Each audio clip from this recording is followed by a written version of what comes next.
जैसा कि इससे पहले मैंने आपको यूजीसी नेट का मैं आपको सिलेबस भेजी थी और प्लस उसका कुछ टॉप मैंने 10 यूनिट्स का उसका सिलेबस भेजा था।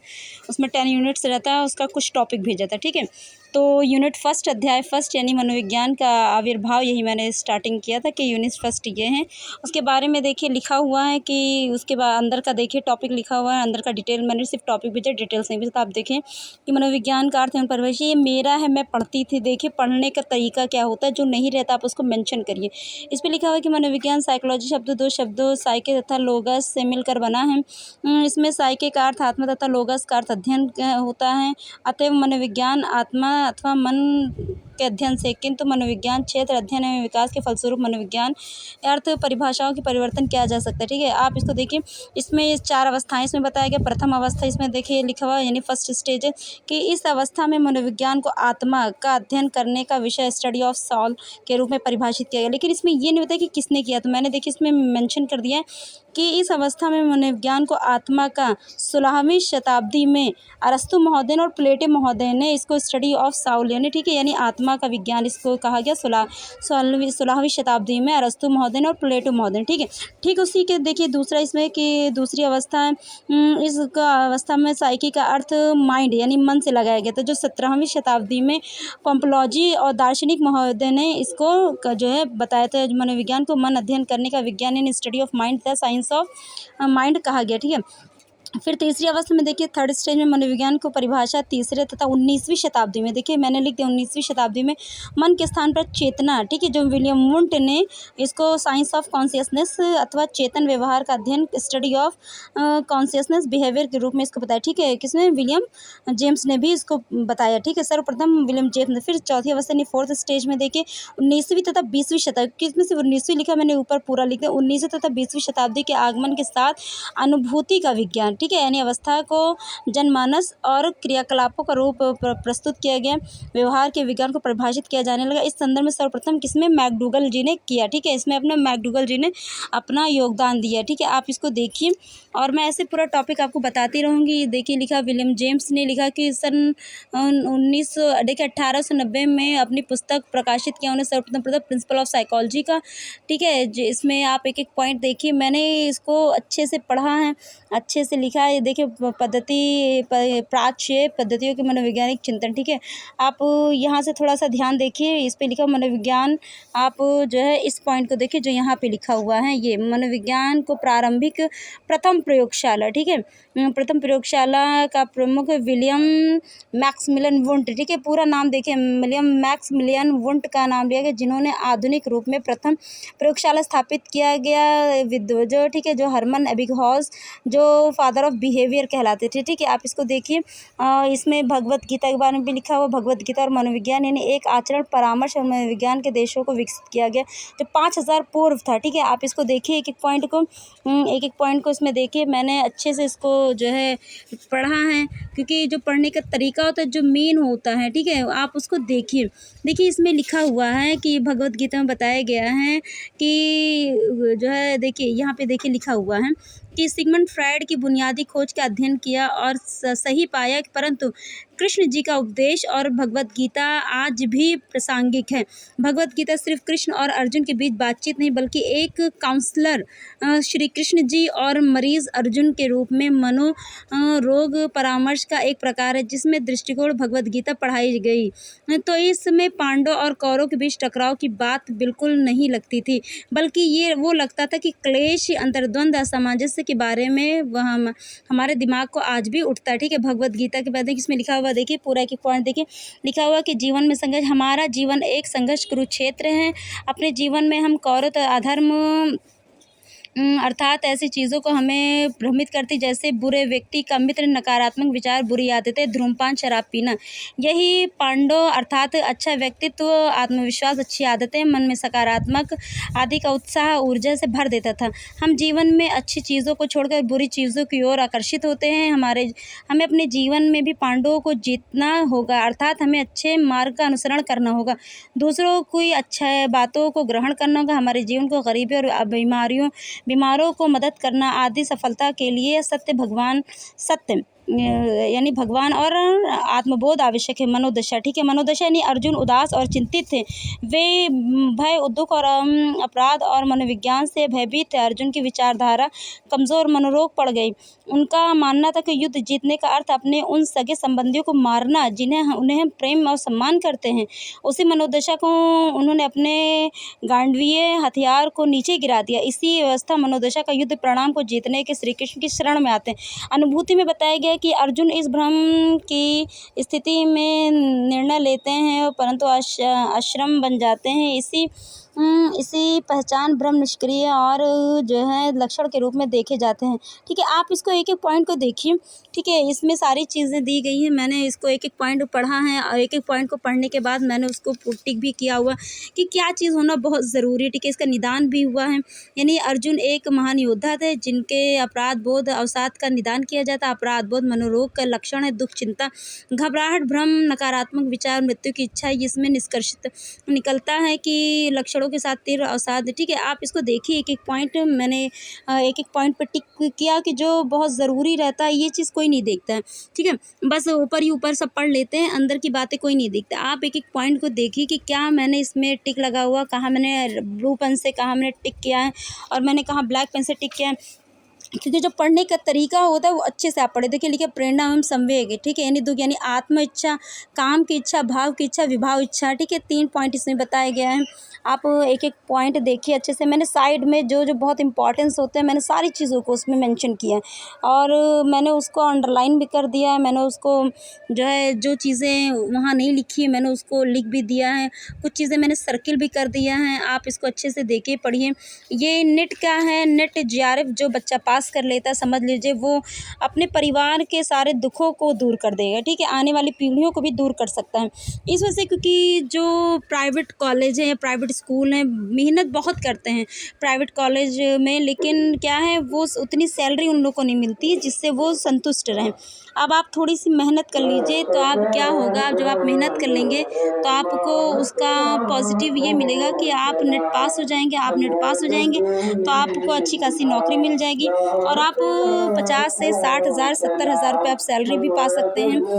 आप नेट जेआरएफ पास हो जाएंगे, आप कहीं भी किसी भी कॉलेज में जाके जो है प्रोफेसर के रूप में आप वहाँ शिक्षण ग्रहण करवा सकते हैं, बच्चों को शिक्षा दे सकते हैं, उनको अच्छी बातें बता सकते हैं। प्लस आप जो है सीएस भी बन सकते हैं किसी भी कॉलेज से, अगर आपको यूनिवर्सिटी से रिलेटेड है। आपको कॉपी चेक करने की अथॉरिटी हो जाएगी। ये सारी चीज़ें देखिए मैंने जब भी पढ़ा था मैंने उस पर डेट लिख दिया था कि किस डेट में मैंने कंप्लीट किया। देखिए 23/10/2022 में जहाँ जहाँ जो मैंने चीज़ें पढ़ी हैं मैंने वो चीज़ पॉइंट भी कर दिया। और जो चीज़ें नहीं है जैसे इसमें लिखा हुआ है स्वतंत्रता पश्चात युग यानी आज़ादी के बाद की बातें हैं। ठीक है, इसमें ब्रिटिश समाज के बारे में सारी बातें हैं, आप इसको अच्छे से पढ़िए। और साइकोलॉजी है, साइकोलॉजी ऐसा सब्जेक्ट है जो नेट, अगर आप नेट के तैयारी कर रहे हैं तो अगर आप साइकोलॉजी नहीं पढ़ेंगे कोई भी सब्जेक्ट हो, ठीक है, अदरवाइज़ कोई भी सब्जेक्ट हो, मैं सारे सब्जेक्ट की बात करूँ, सोशियोलॉजी, एजुकेशन, साइकोलॉजी, कुछ भी, उर्दू, यहाँ तक कि उर्दू में भी आता है, हिंदी है, उर्दू है, कोई भी आप जो पेपर देंगे उसमें साइकोलॉजी मस्ट रहता है, 110% रहता है। साइकोलॉजी के क्वेश्चन ज़रूर रहेंगे, ये मोस्ट इंपॉर्टेंट रहता है। ठीक है, तो ये आज मैं आपको फर्स्ट यूनिट का इसमें दे रही हूँ, अभी मैं आपको सेकेंड यूनिट, थर्ड यूनिट, ऐसे मैंने आपसे बताया ना कि 10 यूनिट का इसमें सिलेबस है। 10 यूनिट मैंने कैसे पढ़ा आप इसको ये देखिए कि मैंने कितनी मेहनत की होगी। ये तुरंत मैंने नहीं कर दिया, अगर आप ये देखिए कि मैंने बैठ के तुरंत कर दिया है आपके लिए, तो ऐसा नहीं है। आप एक एक पॉइंट देख सकते हैं कि मैंने एक एक पॉइंट को कैसे सर्किल किया है, एक एक पॉइंट को मैंने कैसे मेंशन किया है, एक एक पॉइंट को मैंने किस तरह आपके लिए, हालांकि ये मेरा है, मैंने पढ़ा था, मैंने अपने लिए किया था, लेकिन मैं आपको इस से भेज रही हूँ कि आपको हो सकता है कुछ चीज़ें ना समझ में आए, तो बहुत सारी चीज़ें हैं। आपको जो सर्किल जैसे होता नहीं कि जैसे हाईलाइट जब कोई चीज़ रहता है तो वहाँ पे नज़र पहले जाती है कि हाईलाइट क्यों है, इसका वजह क्या है, तो मैंने हाईलाइट भी कर दिया, सर्किल भी कर दिया, अंडरलाइन भी कर दिया है और एक एक पॉइंट को मैं अच्छे से भेज रही हूँ। आप देखिए, आप अच्छे से पढ़िए, लिखिए, समझिए, आप मेहनत करिए, मेहनत से पीछे मत हटिए, क्योंकि मैं भी मेहनत कर रही हूँ। मैं ये सोचती हूँ कि मैंने जो सहा है, मैंने जो झेला है, आने वाले बच्चे न झेले। ठीक है, मुझे सरकारी नौकरी नहीं मिल पाई, मैं आज भी प्राइवेट जॉब कर रही हूँ, जो है साइकोलॉजी डिपार्टमेंट में जो है मैं प्रवक्ता हूँ, प्रोफेसर हूँ प्राइवेट कॉलेज में। सरकारी नहीं मिला, लेकिन एक तसल्ली जो है कि मैं उतना मुझे मिलता है कि मैं परेशान नहीं हो सकती, ठीक है।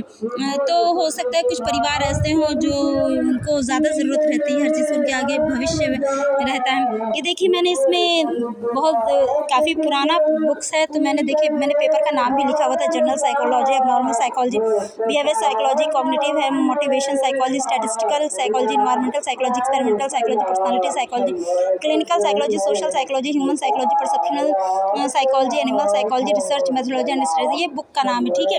और इसी क्वेश्चन का फर्स्ट यूनिट का, जैसे जो आपने फर्स्ट यूनिट मैंने आपको देखिए, तो फर्स्ट यूनिट का देखिए क्वेश्चन भी, क्वेश्चन के साथ मैंने आंसर पे टिक लगा हुआ है। आप एक एक क्वेश्चन देखिए, एक एक क्वेश्चन पढ़िए, मैं कोई जल्दबाजी में नहीं करूँ, मैं एक एक क्वेश्चन आपको अच्छे से दे रही हूँ। एक एक क्वेश्चन पे मैंने टिक लगाया हुआ है, 100 क्वेश्चन इसमें भी होंगे, हर चैप्टर से 100, 150, 200 क्वेश्चन आपको मिलेंगे, ठीक है। अगर एक दिन में तो फिलहाल नहीं हो पाएगा, क्योंकि इतनी मोटी किताब है, मैं एक दिन में आपको पूरा नहीं भेज पाऊंगी। तो जितना वीडियो आज मैं भेज रही हूँ आज भेज दूँगी, उसके बाद मैं कल भी आपको, कल नहीं तो परसों किसी दिन भी मुझे टाइम मिल पाएगा तो मैं आपको ये यूजीसी नेट का मैं आपको फिर आपको भेज दूँगी, ठीक है। आगे का जहाँ से मेरा छूटा रहेगा सिलेबस, मैं आपको वहाँ से भेजती रहूँगी। आप देखिए, जो अभी आपने फर्स्ट यूनिट पढ़ा है, फर्स्ट यूनिट के आपको पीछे मैंने दिखलाया है, फर्स्ट यूनिट के बारे में मैंने आपसे बताया, उसका सारा ये क्वेश्चन है, ठीक है, जिसके बारे में मैंने भी आपको पीछे फर्स्ट यूनिट के बारे में बताया है। तो ये सारे इसमें जो भी जितने भी क्वेश्चन है, अभी मैंने देखा नहीं कितने क्वेश्चन है, 100 क्वेश्चन हो सकते, 150 क्वेश्चन है, क्योंकि मैंने पढ़ा था, मैंने टिक लगाया था, काफ़ी जो है पहले टिक लगाया है, तो इस वजह से मुझे याद नहीं है कि कितने क्वेश्चन है, ठीक है। लेकिन मे भी अगर 100 है तो 100 है, 150 है तो 150 है, लेकिन आप क्वेश्चन देखिए, क्वेश्चन पढ़िए और क्वेश्चन पर टिक लगाइए। और इसमें मैं आपको वो भी भेजूँगी जो 2016, 17, 18, 19, 20 में जो क्वेश्चन आया था, वो सारे इसमें A to Z सारे क्वेश्चन भी दिए हुए हैं। आप क्वेश्चन को अच्छे से पढ़िएगा, ठीक है। आप इसका नोट्स बना लीजिएगा, जो आप अच्छे से चाहिए तो PDF निकाल लीजिए, जैसा भी आपकी मर्ज़ी, आप अपने हिसाब से उसको अपने अकॉर्डिंग आप उसको करिए, ठीक है। अब पढ़ने का तरीका होना चाहिए, जैसे मैं इतनी मेहनत करती हूँ, आपके लिए कर रही हूँ, आपके लिए कर रही हूँ या अपने लिए मैंने किया, तो लेकिन काम दोनों के आया भाई। अगर मैंने अपने लिए किया तो आज मैं प्राइवेट जॉब कर रही हूँ, और अगर आपके लिए मैं कर रही हूँ तो आप इसको अच्छे से मेहनत करिए, और हो सकता है शायद आपकी सरकारी नौकरी लग जाए। मेरी दुआएं हैं सभी लोग पढ़े लिखे पास हो, उस काबिल के बने। जो माँ बाप इतनी मेहनत करके अपने बच्चे को उस काबिल का बनाते हैं, तो उनकी मेहनत ज़ाया न जाए, ठीक है। तो आप देखिए, इसमें कूट संकेत भी लिखा हुआ, कूट संकेत पे ABCD जो भी आंसर सही है मैंने उसका टिक भी कर दिया हुआ, मैंने उस पर लिख दिया है कि कौन सा आंसर सही है, ठीक है। आप इसको देखिए, अच्छे से पढ़िए। इसमें 119 क्वेश्चन इस पेपर में है, अभी मैंने देखा है 119 क्वेश्चन पे टिक लगा हुआ, ठीक है। आप देखिए, एक एक पॉइंट को देखिए, 119 क्वेश्चन है इसमें, एक जो है इसमें, ठीक है। ये आपका वो क्या कहते हैं पैराग्राफ रहता है, पैराग्राफ का ये सारा, ये इसमें 1, 2, 115, 116, 117, 118, 119 यानी 5 क्वेश्चन इसमें पैराग्राफ के दिए गए। अब इसमें देखिए उत्तरमाला भी दिया है, उत्तरमाला में फर्स्ट क्वेश्चन से लेके और क्वेश्चन 1 से लेके यानी 119 तक, 119 का पूरा क्वेश्चन, ठीक है, आपका पूरा 119 तक क्वेश्चन दिया होगा, ठीक है। अब आप ये देखिए फर्स्ट यूनिट सेकंड, ठीक है, मैं आपको पूरा भेज रही हूँ, आप एक एक पॉइंट देख लीजिएगा। मैंने अभी फर्स्ट यूनिट का, अभी यूनिट सेकंड है, ठीक है। यूनिट सेकंड का क्या नाम है, पाश्चात्य मनोविज्ञान।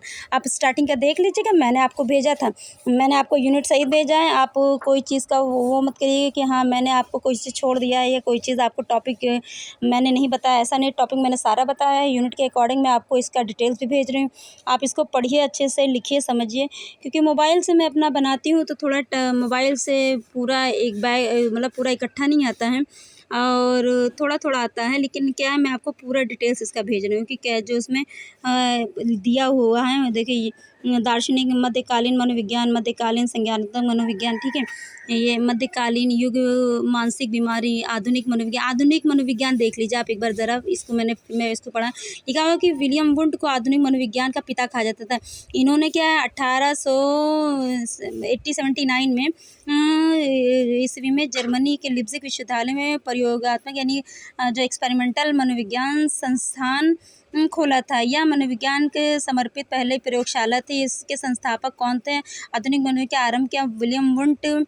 इस कार्य के उद्देश्य थे यानी विलियम वुंट ने सन 1879 में प्रथम जो है आप देखिए जर्मनी में इन्हें लिप्जिग विश्वविद्यालय खोला है, जो एक्सपेरिमेंटल रूम था। 1879 में इन्होंने प्रथम प्रयोगशाला खोला, ठीक है। आप इसको देखिए, एक एक पॉइंट लिखा हुआ, आप एक एक पॉइंट अच्छे से पढ़िए। मैंने हाईलाइट किया हुआ है, ठीक है, आप देख लीजिएगा, अंडरलाइन मैंने किया हुआ है। आप एक एक पॉइंट देखिएगा, एक एक पॉइंट आप चाहें तो लिख सकते हैं। लिखने के बाद आप अपने हाथ से लिख सकते हैं, आप इसका नोट्स बना सकते हैं, आपके लिए बहुत फ़ायदा है। क्योंकि नेट का सिलेबस मिलना आसान नहीं होता है, ठीक है। कोई नेट का आपको बुक नहीं देगा। मैंने देखा है बहुत सारे लोग का सिर्फ आपको ज़रा से पॉइंट बता देंगे और ज़रा से उसका ऊपर का फ्रंट पेज दिखा देंगे, ठीक है, लेकिन वो अंदर का टॉपिक नहीं भेजेंगे। इस वजह से नहीं भेजेंगे क्योंकि वो उसमें लिख देंगे कि आप लिंक को जो है वो करिए, लेकिन मैं लिंक वगैरह इस वजह से, भाई मैं अगर वीडियो बना रही तो मैं किसके लिए बना रही हूँ, आपके लिए बना रही हूँ कि जो बच्चे परेशान हैं, जो बच्चों को बुक अवेलेबल, क्योंकि एक एक बुक 800 900 1200 अगर आप पूरा सेट मंगवाएंगे तो आपका कम से कम 12-15 हज़ार का सेट मिलेगा, ठीक है। लेकिन अब जो मेरे पास अवेलेबल है मैं आपको उसके बारे में पूरा डिटेल्स भेजती हूँ। आपको किसी चीज़ की दिक्कत नहीं हो, आपको किसी चीज़ की परेशानी नहीं। ये देखिए मैंने 25/10/2022 को मैंने ये चीज़ यहाँ तक पढ़ के जहाँ तक मैंने पढ़ के कंप्लीट कर दिया था वो चीज़ मैंने उस डेट में लिख दिया कि हाँ इस डेट में मैंने इसको कंप्लीट करके पढ़ा है। उसके बाद फिर जब टाइम मिलता था फिर मैं आगे जिस डेट में पढ़ती थी उस डेट का आगे इसको मैं लिख देती थी, ठीक है। तो आप एक एक पॉइंट देखिए, मैं आपको ऐसे एक एक पॉइंट बताती रहूँगी, पढ़ाती रहूँगी। और इसमें 10 यूनिट्स है। 10 यूनिट्स के बारे में अगर आप कहेंगे तो मैं पूरा 10 यूनिट्स के बारे में बता दूँगी। नहीं अगर आपको पूरा देखना है तो जो है 1-2 यूनिट में करके उसके बाद फिर मोस्ट इंपॉर्टेंट क्वेश्चन जो रहता है मैं आपको इंपॉर्टेंट क्वेश्चन, क्योंकि 110% मैं आपको गारंटी देती हूँ क्वेश्चन ज़रूर आएगा, मेरी गारंटी है। मैं फ़िरदौस खान खुद आपसे गारंटी देती हूँ कि अगर मैं आपको क्वेश्चन भेज रही हूँ तो आप उसमें मैच कर लीजिएगा, मेरे अंदाज़ा आप मैच कर लीजिएगा, क्वेश्चन ज़रूर आता है। देखिए गेस्टाल्ट मनोवैज्ञानिक के बारे में अक्सर क्वेश्चन आता है, ठीक है। और जिसमें गेस्टाल्ट मनोवैज्ञानिकों में कोहलर, वर्दाइमर, कोफका आदि मनोवैज्ञानिकों ने अपने जो हैं इसमें योगदान दिया, ठीक है। इसमें सारी चीज़ें हैं, आप अच्छे से पढ़िए। संबंध का नियम हर चीज़ के बारे में इसमें बताया गया। अच्छा कुछ चीज़ें हैं जो शायद मैंने थोड़ा बहुत पढ़ा और कुछ चीज़ें जहाँ हमने टिक नहीं लगाया है तो कोई दिक्कत नहीं है, मैं आपको उसका एक एक भेज रही हूँ मोबाइल्स पे, आपको वीडियो बना के भेज रही हूँ कि आपको लिखना अगर होगा या पढ़ना होगा उसके बारे में जानकारी हासिल करनी होगी तो आप अच्छे से पढ़ के उसकी जानकारी हासिल कर सकते हैं, ठीक है। उसमें कोई दिक्कत नहीं, कोई परेशानी नहीं है, किसी चीज़ का वो नहीं है और आप अच्छे से पढ़िएगा। हालाँकि जो इंटरेस्टेड होगा वही पढ़ेगा, लेकिन इंटरेस्टेड नहीं है। अगर आप पीजी की मैं ऑल स्टूडेंट की बात कर रही हूँ, ऑल स्टूडेंट जो पढ़ाई करते हैं, अगर आप पीजी कर चुके हैं या पीजी में आपने एडमिशन करा लिया, फर्स्ट ईयर आपका कंप्लीट हो गया, सेकंड सेमेस्टर का कंप्लीट हो गया, यानी फर्स्ट ईयर आपका कंप्लीट हो गया, तो आप यूजीसी नेट का फॉर्म डालिए। नेट का फॉर्म डालिए, किसी भी सब्जेक्ट से हैं आप पढ़िए लिखिए, लेकिन साइकोलॉजी का क्वेश्चन ज़रूर आता है, ठीक है। साइकोलॉजी का क्वेश्चन आएगा, आप उसको अच्छे से, जब आप डिटेल्स में पढ़े रहेंगे तो आप आंसर दे लेंगे, लेकिन जब आप डिटेल्स में नहीं, वो क्योंकि बहुत ही डीपली क्वेश्चन पूछता है, अंदर से अंदर पूछता है, उसमें क्या क्या क्वेश्चन पूछते हैं, तो जब तक आप डिटेल्स नहीं जाने रहेंगे तब तक आपको पता नहीं चलेगा। जैसे होते हैं लोग मूवी देखते हैं, तो मूवी क्यों पूरा देखते हैं, उससे अगर मान लीजिए उसमें राइटर का नाम या म्यूजिशियन का नाम या जो है जो उसमें जो है हीरो हीरोइन उनका नाम या उनका उसमें मूवी में उनका नाम क्या था उसका पूछ लिया, या बंगला कहाँ था, या उनका घर कहाँ था, या किस नाम से वो प्रसिद्ध थे, क्या वो कारोबार कर रहे थे, किससे झगड़ा, मैंने बहुत सारी चीज़ें जो अंदर से अंदर क्वेश्चन कर सकते हैं। उसमें कौन से गाने थे, किस गाने को किस जो है म्यूजिशियन ने किस जो है गायकार ने उसको गाया, ये सारी चीज़ें उसमें बताते हैं, ठीक है। तो ये मैंने आपको फर्स्ट यूनिट का भेजा, ये सेकेंड यूनिट का है। सेकेंड यूनिट का देखिए मैं आपको एक एक पॉइंट अच्छे से धीरे धीरे जो है यूट्यूब पे बना रही हूँ, आपका भी धीरे धीरे यूट्यूब पे वीडियो बना रही हूँ, मैं आपको पूरा इसका दे रही हूँ, भेज रही हूँ, आप इसको अच्छे से पढ़िएगा और समझिएगा। मैं फिर अभी टाइम मिलेगा तभी थोड़ी देर के बाद फिर और बना के भेजूँगी। तो जी क्योंकि जितना मैं ये दूसरा जो है वीडियो बना रही, देखिए इसी में दूसरा कोई फर्स्ट यूनिट का मैंने क्वेश्चन दिखाया था, ये जो 119 क्वेश्चन उसमें था, अभी ये सेकेंड यूनिट का क्वेश्चन है, आप देख लीजिए। एक एक यूनिट का क्वेश्चन देख लीजिए। मैंने जब मैंने पढ़ा था उसका टाइम लगा 25/10/2022 को मैंने ये कंप्लीट करके पढ़ लिया था। तो ये है सेकेंड यूनिट मेरा आपका, ये देखिए यहाँ भी लिखा हुआ 25/11, ठीक है, ये इसके बारे में है, सॉरी ये इसका नहीं है, ये 25/10/2022 को ये मेरा सेकेंड यूनिट कंप्लीट हो गया था, ठीक है। तो आप इसको अच्छे से पढ़िए, एक एक क्वेश्चन देखिए, आप क्वेश्चन को नोट कर लीजिए अपने किसी भी डायरी में, रजिस्टर में, या इसका पीडीएफ निकालना चाहते तो आप पीडीएफ निकाल लीजिए, कोई दिक्कत नहीं है। जितना क्वेश्चन होगा मैं आपको सारे क्वेश्चन दूंगी, सारे क्वेश्चन का आंसर दूंगी। अच्छा, हिंदी में है, इसमें इंग्लिश नहीं लिखा हुआ है, ठीक है। और जो क्वेश्चन आता है उसमें हिंदी इंग्लिश दोनों रहता है, आप अपने अकॉर्डिंग उसको पढ़ सकते हैं। लेकिन हिंदी जो बच्चों को हिंदी ज़्यादा तो भाई अगर आप भारत में रह रहे हैं तो हिंदी ही पढ़ेंगे। ऐसा तो है नहीं कि बहुत बड़े विख्याता हो जाएंगे कि आपको हिंदी नहीं समझ में आते। भारत में रह के हिंदी नहीं समझ में आता, हिंदुस्तान में रह के तो फिर बेकार है आपका हिंदुस्तान में रह के हिंदी ना समझे। क्योंकि हिंदी ऐसी चीज़ है जो मातृभाषा है, ठीक है, वो सभी के लिए, वो हर देश का है। मान लीजिए चीन, चाइना है, वहाँ पे चीनी भाषा है, पंजाब में पंजाबी भाषा है, भारत में हिंदी भाषा है, और बहुत सारे जो मुस्लिम कंट्री वहाँ उर्दू, अरबी, सऊदी वगैरह हैं, जो भी फ़ारसी वगैरह जो है उसमें मतलब अपनी अपनी भाषाएं उसमें रहती हैं। तो आप हिंदुस्तान में रहते हैं तो आपको हिंदी आनी चाहिए, ठीक है। और बहुत सारे होते हैं जो कहते हैं अरे मुझे हिंदी नहीं आती। ऐसा कैसे हो सकता है जब गवर्नमेंट ने हर इंडिया में जो भी कॉलेज है फर्स्ट से लेके इंटर कॉलेज तक है उसमें हिंदी कंपलसरी कर दिया, तब मैं कैसे मान लूँ कि आपको हिंदी नहीं आती है। इंग्लिश मीडियम का बच्चा वो भी इंटर तक हिंदी पढ़ता है, हिंदी बगैर आपका इंटर कंप्लीट नहीं होगा, ठीक है। तो अगर कोई ये कहता है कि मुझे हिंदी नहीं आती तो ये बात याद रखिए कि हिंदी कंपलसरी है, ठीक है। वो आपको 110% आपको हिंदी पढ़ना पड़ेगा इंटर के बाद। हाँ, इंटर के बाद अगर आप बीए, बीएससी जो भी कर रहे हैं, बीकॉम कर रहे हैं तो वो आपके ऊपर डिपेंड करता है। तो आप देखिए, ये देखिए इसमें भी जो है दिया हुआ है, और इसमें ज़्यादा क्वेश्चन नहीं था। क्वेश्चन इसमें 95 क्वेश्चन था, 95 क्वेश्चन था, और 95 क्वेश्चन पे मेरा पूरा टिक लगा हुआ है। आप अच्छे से देखिए, पढ़िए, और 95 क्वेश्चन को हुआ। आप 95 क्वेश्चन का देखिए उत्तरमाला भी दिया हुआ है, आप देख लीजिएगा। हालांकि मुझसे कोई गलती नहीं हुआ, उत्तरमाला से मैंने टिक किया हुआ है। मैंने एक एक पॉइंट पढ़ा, एक एक पॉइंट को मैंने अंडरलाइन किया, सब कुछ किया है, कोई चीज़ की दिक्कत नहीं है, ठीक है। आप इसको अच्छे से पढ़िए, देखिए, समझिए, ठीक है, कोई परेशानी की बात नहीं है। आप देखिए यूनिट 3, ठीक है। अगर मैं जितना मैं बना पा रही हूँ उतना आपको आज मैं बना के भेज रही हूँ। यूनिट 3 ज्ञान रूपावली, ठीक है, अध्याय 3, ठीक है। आप इसका देखिए एक एक पॉइंट जो है एक एक सत्यमीमांसा अक्सर क्वेश्चन आता है, ये आप ध्यान दे लीजिए कि क्वेश्चन ज़रूर आते हैं, ठीक है। आप पढ़िए, इसका डिटेल्स देखिए, पढ़ने का तरीका कैसा होता है। ये मैं आपको इससे भेज रही हूँ कि पढ़ने का तरीका आप समझिए। ये जो लोग किताबें ख़रीद लेते हैं, माँ बाप का पैसा वेस्ट कर देते हैं। बहुत सारे बच्चे ऐसे होते हैं जो शायद वेस्ट के लिए बुक खरीदते हैं। माँ बाप के नज़र में तो वो 800-1200 की किताबें ख़रीद लेते हैं, उनको पलट के नहीं देखते हैं। लेकिन आपको एक बार जानकारी हो जाएगी, जब आप मेरी किए गए इस वीडियो को देखेंगे तो आपको लगेगा कि हाँ, पढ़ाई किस तरह की जाती है, ठीक है।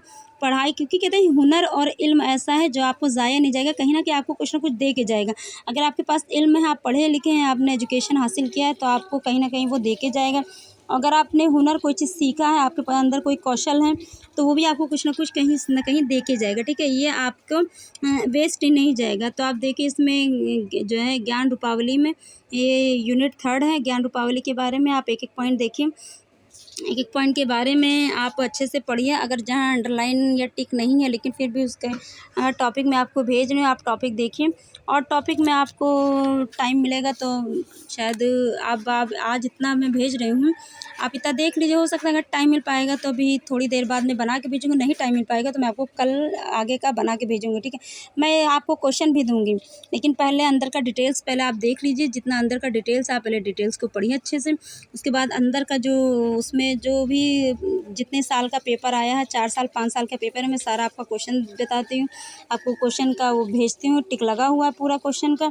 और आपके लिए ये फ़ायदा रहेगा कि आपको 110% मैंने कहा नहीं कि आपको उससे आंसर मिलेगा। आप उसको टिक, आप जब क्वेश्चन एक एक पढ़ते रहेंगे, आप उसमें देखते रहेंगे, टिक लगा हुआ है, आप क्वेश्चन लिखते रहेंगे, तो आपको याद आ जाएगा कि हाँ ये देखो। लिखने से एक तरीका आता है, लिखने से 2 फ़ायदे होते हैं। एक तो आप लिख रहे हैं, आपकी हैंड राइटिंग भी अच्छी है, प्लस आपके माइंड में स्टोर हो रहा है, लर्निंग हो रही है, आपकी लर्निंग प्रोसेसिंग अच्छी है, आप रिमेम्बरिंग आपकी बहुत अच्छी, आपकी याददाश्त बहुत अच्छे से हो जाएगी।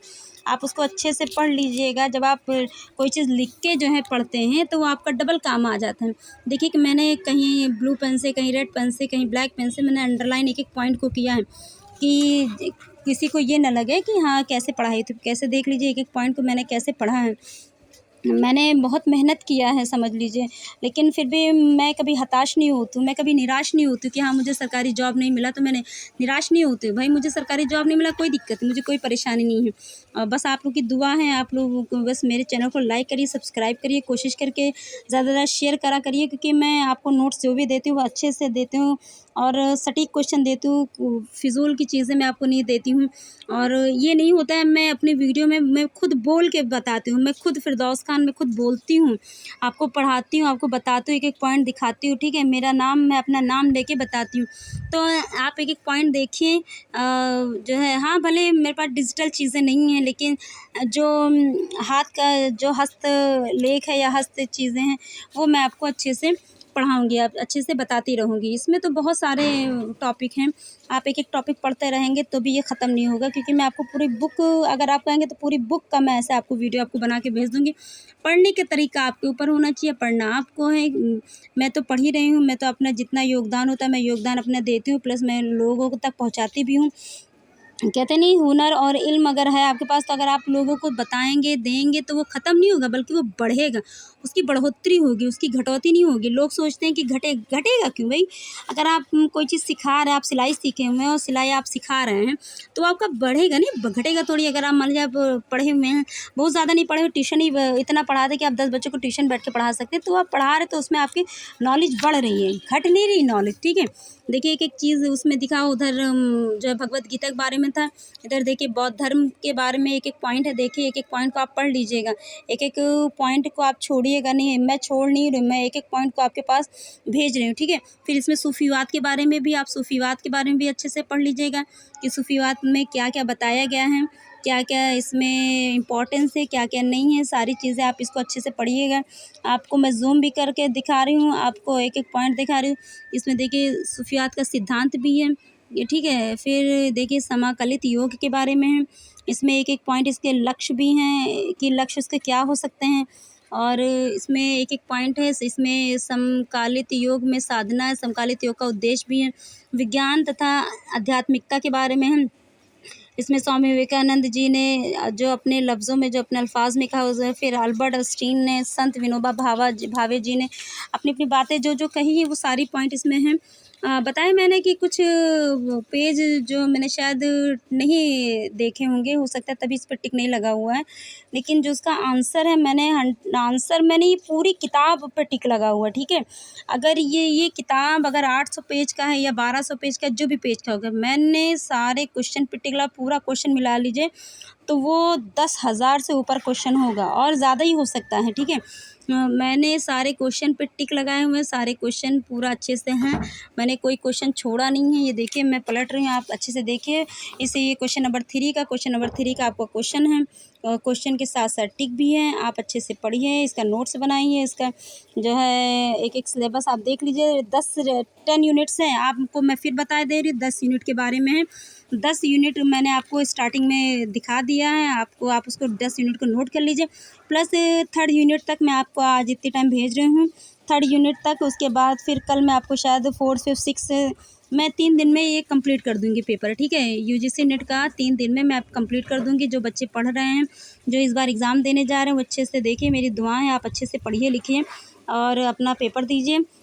मनोविज्ञान का है और ये इसमें ये 3rd यूनिट चल रहा है। 3rd यूनिट का फर्स्ट यूनिट का पूरा डिटेल्स मैंने भेज दिया, फर्स्ट यूनिट का मैंने क्वेश्चन आंसर भी भेज दिया है और 2nd यूनिट का मैंने डिटेल्स भेजा है, 2nd यूनिट का पूरा क्वेश्चन विद आंसर भेजा है। अब ये 3rd यूनिट चला है, 3rd यूनिट का मैंने डिटेल्स भेज दिया है, डिटेल के साथ साथ मैं आपको क्वेश्चन विद आंसर भेज रही हूँ, ठीक है। आप एक एक क्वेश्चन देखिए, एक एक क्वेश्चन को टिक करिए, आंसर जितना भी आंसर कोई गलत नहीं है आपको, इसलिए मैं आपको साथ साथ उत्तरमाला भी भेज रही हूँ कि अगर मन में आपके डाउट्स होगा तो आप एक बार उससे चेक कर लीजिएगा, चेक करके आप देख सकते हैं कि मेरा कोई क्वेश्चन गलत नहीं है, ठीक है। आप अच्छे से पढ़िए, आप समझिए और मेरे चैनल को लाइक करिए, सब्सक्राइब करिए, ज़्यादा से ज़्यादा शेयर करिए, ठीक है। और मैं आपको ऐसे डेली भेजती रहूँगी, जिस दिन कॉलेज खुल जाएगा उस दिन मैं आपको बोर्ड पे पढ़ाऊँगी।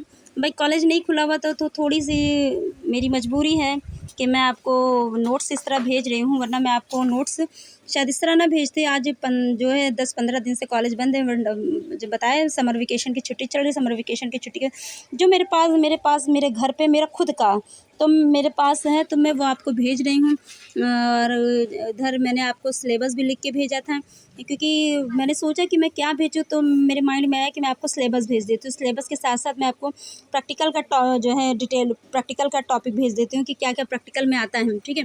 और प्लस जो है मैं धीरे धीरे आपको प्रैक्टिकल की जो फ़ाइल होती है, मैं फ़ाइल भी आपको भेजूँगी। जिन बच्चों के पास फ़ाइलें नहीं अवेलेबल हो पाती, परेशान रहते हैं, उनको कहीं से फ़ाइल नहीं मिलती, गूगल पे सर्च करते, कई जगह सर्च करते हैं, लेकिन शायद नहीं मिलता। ये देख लीजिए, ये सारी सूची हैं, सुमेलित करना है, मैंने सुमेलित भी कर दिया है और नीचे टिक भी लगा हुआ, ठीक है। इसमें कोई दिक्कत नहीं है कि सुमेलित नहीं कर, इसमें ये और ये क्वेश्चन है कि कौन सा सही है कौन सा गलत है, ठीक है। इस पे भी टिक लगा हुआ है, कौन सा सही है कौन सा गलत है। आप एक एक पॉइंट अच्छे से पढ़िएगा तब आप समझ पाइएगा, वैसे नहीं समझ पाएंगे, ठीक है। आप ये देख लीजिए इस पर, ठीक है। एक एक पॉइंट आप देखिए, उसके बाद आप पढ़िए, लिखिए, उसका नोट्स बनाना आप नोट्स बना लीजिए। आप को इसको पीडीएफ निकालना पीडीएफ निकाल सकते हैं, जैसे भी आपकी मर्ज़ी, एज़ योर विश। मैं आपको बता सकती हूँ कि आप मेरे लिए बहुत महत्व रखते हैं, ठीक है। आप मेरे लिए बहुत मायने रखते हैं। मैं आपके लिए यूट्यूब पे मेहनत करती हूँ। अगर कोई चीज़ मेहनत करती हूँ तो भले मैं एडिट नहीं करती, ठीक है, ये चीज़ आप ध्यान लीजिए। मैं डायरेक्ट बनाती हूँ, डायरेक्ट आपको पोस्ट कर देती हूँ, मैं एडिट नहीं करती, क्योंकि मुझे एडिट जो है करते हुए ठीक नहीं, क्योंकि मुझे इतना यकीन रहता है कि मैं जो भी आपके लिए भेजती हूँ उसमें एडिट करने की ज़रूरत नहीं है, ठीक है। तो आप ये देख लीजिए, ये थर्ड मैंने आपको भेज दिया है, थर्ड यूनिट तक। अब मैं आपको फोर्थ यूनिट का और फोर्थ फिफ्थ का मैं आपको और सिक्स का कल भेजूँगी, ठीक है। और उसके बाद हो सकता है फिफ्थ तक भेजिए, हो सकता है 6, 7, 8 भी भेज दूँ। उत्तरमाला देखिए, आप उत्तरमाला को अच्छे से देखिए, पढ़िए, लिखिए, समझिए। मेरे चैनल को लाइक करिए, सब्सक्राइब करिए। चैनल का नाम है माइंडफुल ह्यूमन साइको एनालिसिस, ठीक है। इसमें क्वेश्चन देख लीजिए, 140 क्वेश्चन था, 140 क्वेश्चन का मैंने पूरा टिकट। अब तो फोर्थ यूनिट से मैं स्टार्ट करूँगी, कल स्टार्ट करूँगी, ठीक है। आप मेरे चैनल को लाइक करिए, सब्सक्राइब करिए। Thank you very much.